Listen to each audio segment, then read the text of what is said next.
अस्सलामु अलैकुम। आज उर्दू चलत रंग में एक सच्चा और पुरइसरार वाक़या आपके पेश नज़र है। चैनल को ज़रूर सब्सक्राइब करें, बेल आइकॉन बटन को भी प्रेस कर लें ताकि हर नई आने वाली वीडियो का नोटिफिकेशन आपको मिल सके। अगर वीडियो पसंद आए तो लाइक के बटन को भी प्रेस कर दें। मेरी वीडियोस को दूसरों के साथ भी ज़्यादा से ज़्यादा शेयर किया करें ताकि मेरी हौसला अफजाई हो और मैं आपके लिए मज़ीद बेहतर काम कर सकूं। जिन्नात हमारे आसपास ही मौजूद होते हैं, बस हमें नजर नहीं आते, मगर वो हमें खूब अच्छी तरह देख सकते हैं। मेरा नाम गुजाला शेख है। ये बिल्कुल सच्चा वाक़या है। ये मेरे साथ पेश आया जो आज मैं आपके रूबरू पेश कर रही हूँ। 2015 का सन था। 12 रबीउल अव्वल का महीना था। रबीउल अव्वल की 12 तारीख थी। सर्दियों की शुरुआत थी। हमारे घर आर पार के 2 दरवाजे हैं, एक रोड की तरफ का गेट, दूसरा गली की तरफ। गली वाला गेट मुसलसल बज रहा था। मैंने करवट बदल कर अपनी अम्मी की तरफ देखा जो बेखबर सो रही थीं और बाकी घर वाले भी गहरी नींद में थे। गेट बजाने वाला भी हाथ नहीं रोक रहा था। मुझे गुस्सा आ रहा था, आखिर किसी की आंख क्यों नहीं खुल रही। मुझे हल्का सा बुखार भी था। खैर, हिम्मत करके उठ के सहन में आई। आसमान की तरफ निगाह चली गई। ओह, ये तो फजर का वक्त है। वो फट रही मलगजा सा अंधेरा था। दस्तक देने वाले ने हाथ को हल्का कर लिया था, मगर फिर भी दस्तक जारी थी। मैंने दरवाजा खोला। पड़ोस का बच्चा खड़ा था। सफेद टोपी और सफेद ही चमकता हुआ कुर्ता शलवार पहना हुआ था। गली में नजर दौड़ाई, सूरज की तेज चमकती हुई रोशनी नजर आई। अरे, इतनी जल्दी सूरज निकल आया। मैंने अभी यही सोचा था कि वो बच्चा एकदम भारी और तुंद लहजे में बोला, देख रही हो?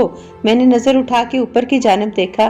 तीसरी मंजिल पर बनी टैंकी भर चुकी थी, जिसमें से तेजी से पानी बह रहा था। मैंने पलटकर जल्दी जल्दी नल खोल के पानी का बहाव हल्का करना शुरू कर दिया। वो बच्चा बड़ी बड़ी आंखों से मुसलसल मुझ पर नजर गाड़े खड़ा था। बस हो गया पानी बंद। तुम लोग मोटर चला के सो जाते हो, चाहे आने जाने वाले तुम्हारी वजह से कितने परेशान हो। तुम्हें इसकी सजा जरूर मिलेगी। मुझे ये सुनकर इतना गुस्सा आया, मैंने पलट के जैसे ही जवाब देने के लिए कदम बढ़ाया, वो बच्चा तेजी से आगे निकल गया। मैंने समझा ये अपने घर की तरफ जाएगा, मगर ये क्या, वो तो छलांगे लगाते हुए जंगल की तरफ भाग रहा था। मैं गली में निकल के खड़ी हो गई और उसको जाता हुआ देखती रही। गली खत्म होने के बाद खेती बाड़ी और जंगलात का सिलसिला शुरू हो जाता है।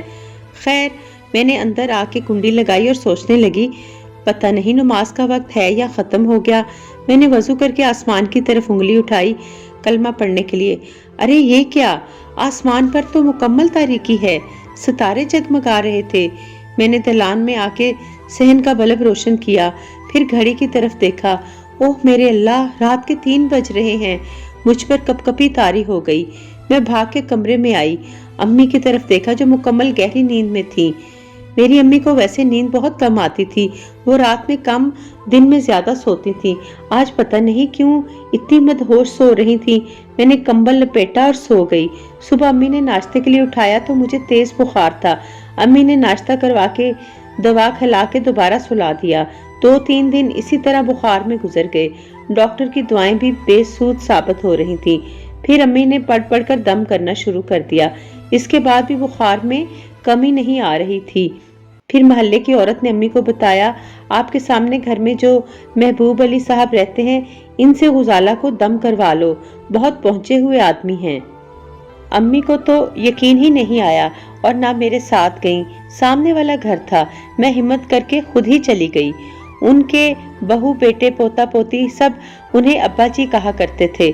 मेरा बचपन भी उन्हीं के घर में गुजरा था, इसलिए बेधड़क उनके पास चली गई। सामने बिठा के उन्होंने बहुत अच्छे तरीके से दम किया और कहा, 3 दिन दम करवाना, अगर तबीयत ठीक नहीं हो तो फिर देखेंगे। उस दिन मैंने अपने आप को बहुत हल्का फुल्का महसूस किया और बुखार भी कम था। रात को मैंने अच्छे तरीके से खाना खाया और सो गई। नींद में ऐसा महसूस हुआ जैसे कोई गली का दरवाजा बजा रहा हो। फिर दरवाजे की दस्तक तेज होती गई। मैं घबरा के उठ बैठी। मैंने अम्मी की तरफ देखा जो बेखबर सो रही थी। मैंने सारे बहन भाइयों को देखा, सब गहरी नींद में थे। میں نے वॉल क्लॉक की तरफ देखा, पूरे 3 बज रहे थे। पानी की मोटर भी चल रही थी और शायद टैंकी भर चुकी थी। फिर पानी गिर रहा था, दरवाजा भी मुसलसल बज रहा था। मैं खौफ से कांपने लग गई।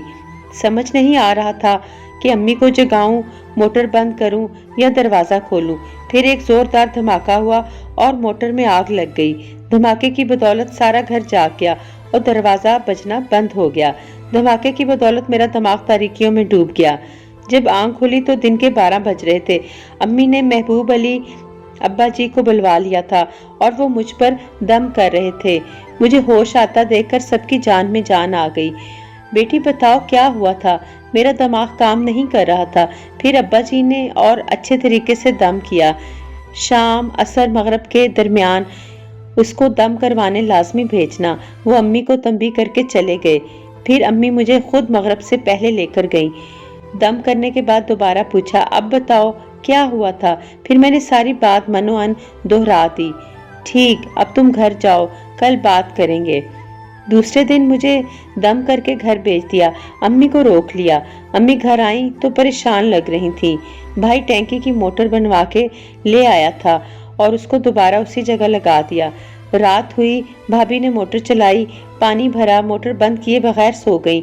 वही रात के 3 बजे जोरदार धमाके से घर गूंज उठा।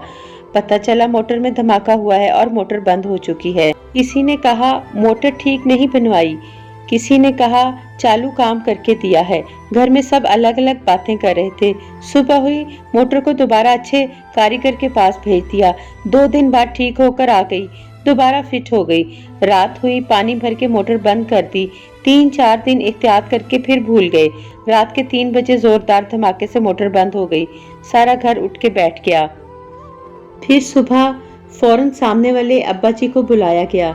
उन्होंने अच्छी तरह जगह का मुआयना किया और कहा कल आके सूरत हाल बताऊंगा, कहकर चले गए। तुम लोग अब मोटर मत चलाना। जोहर के बाद अब्बा जी और कहा तुम लोग मोटर चला के भूल जाते हो, एहतियात नहीं करते।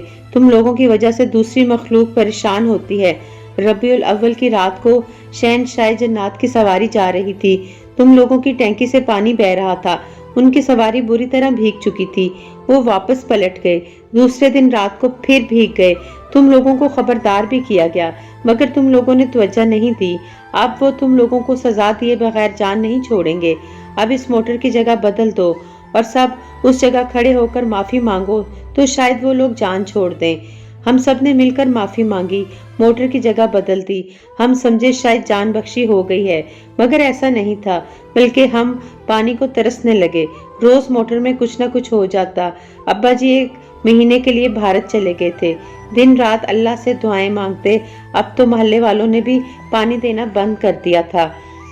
अल्लाह अल्लाह करके अब्बा जी 1 महीने के बजाय 2 महीने बाद वापस आए। उनको सारी सूरत हाल से आगाह किया। फिर उन्होंने 3 दिन का चिल्ला खींचा।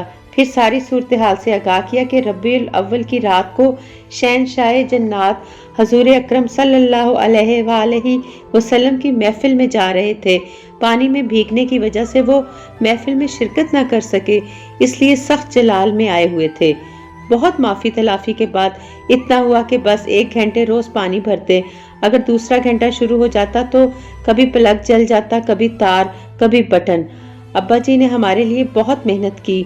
शहनशाह जन्नात से मिलने के लिए वो जंगलों में जाकर चिल्ला काट के आते। सिफारिश, माफी, गर्ज, उन्होंने बहुत जान लड़ा दी। ये बात मुझे जब पता चली जब वो बहुत बीमार थे।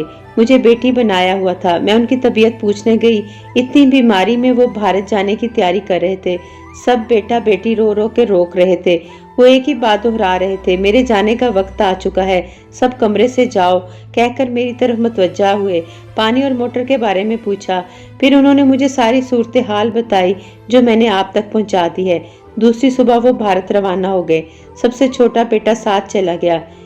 1 हफ्ते बाद पता चला वो भारत में इंतकाल कर गए। बेटे ने वापस आकर बताया कि अब्बा जी जन्नातों की महफिल में जाने लगे थे। उनको इत्तला मिल गई थी कि उनकी मट्टी भारत में लिखी है, इसलिए उन्हें कहा गया कि यहाँ से रवाना हो जाओ, और वो भारत पहुँच गए वहाँ की मट्टी में दफन होने के लिए।